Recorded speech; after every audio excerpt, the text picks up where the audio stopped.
Talk number 42. And it is Fancy Friday. I decided that I was going to make Fancy Fridays a thing. And so here we are. I'm all fancied up and I'm loving every minute of it. And I hope that you will consider doing Fancy Friday as well. We are taking a little detour outside of the minivan today because it is cold outside.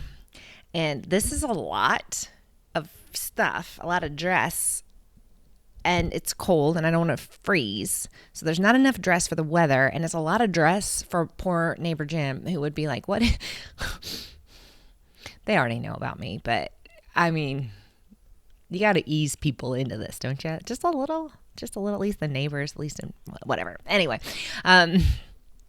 I want to talk to you today about this whole concept of doing things for attention. So very early on in my work with Practically Speaking, I was writing blogs and just doing silly little things that Alex would do, like take a picture of a hot dog with a smiley face and write about it. And just, pictures of me in the bathroom, like crumpled up on the floor, eating jars of peanut butter or whatever. It's like what really occurs in my life. And I remember, so this is pretty early on, and just kind of doing it and dipping my toe in the water. And I was on one of those businessy meeting with a guy, the networking thing where like, oh, we're going to drink coffee and see if either one of us can help each other. Although we're both probably pretty lost in our businesses.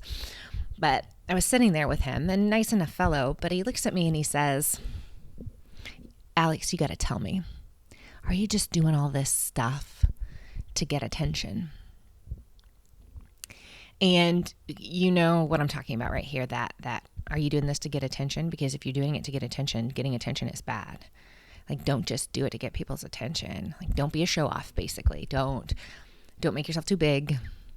Don't do something that makes you stand out. Don't go too far outside of the norm, because you're going to set people's teeth on edge. You're going to, tamp it down, little lady.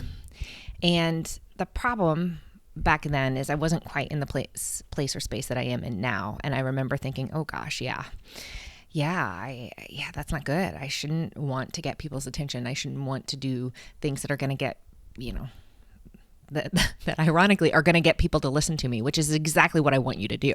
I want you to listen to me because I have something really important to tell you.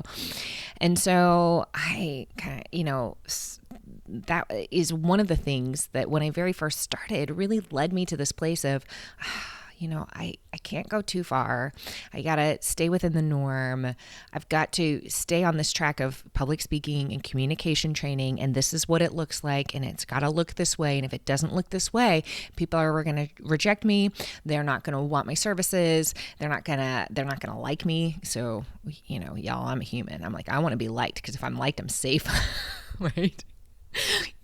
Don't kick me out of the tribe. And it really stunted me. And so I wanted to talk to you about that today and to share that with you today, to plant this idea in your head, because this is where I have now come to in a lot of my development with just working on the business, working on the book, and really digging in and digging deep.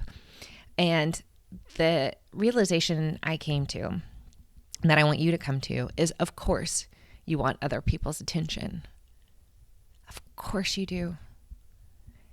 Because if you don't have other people's attention, how are you going to be able to tell them what you want to tell them? Tell them something that might be incredibly helpful, something that might change their life, something that might bring them out of their funk, something like, why on earth would you not want someone else's attention if you are there to help? And that's what I'm here to do. My mission has always been to help people speak, because I just know at the end of the day, the last thing that you want is to not have said all of the things that you wanted to say. And yet we cripple other people all the time with comments like, you're just doing that to get attention. No, I'm just doing it the way Alex does it, which is super weird and quirky. I'm doing it the way I'm doing it because I do want your attention. But I don't want your attention in some bad, weird, creepy way. So quit implying that that's the case. Are you doing it for the attention? Absolutely. Absolutely, I am. And absolutely, I want you doing it too, in your way, not trying to be somebody else, not trying to act like somebody else, not trying to do like, sometimes we do really weird stuff because we saw someone else do really weird stuff and then it gets super weird. But dang it, if you've got something important to say, I want you getting people's attention however you can get it. If you have to stand on top of a chair, stand on top of a table, stand on top of a stage, I want you doing it. I want you getting people's attention.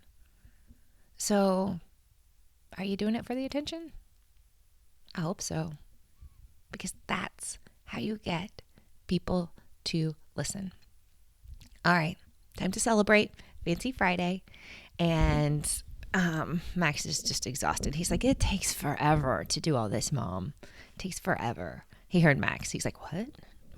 Can I have some Cheetos? So Fancy Friday, celebrating with Cheetos. I hope that you are celebrating Fancy Friday as well. And if you do, please put a picture of yourself in my comments because I would love to see your Fancy Friday. Max, come here. No accessory is better than a big, fluffy sheepdog. All right, go get somebody's attention today. I'll talk to you later. Bye.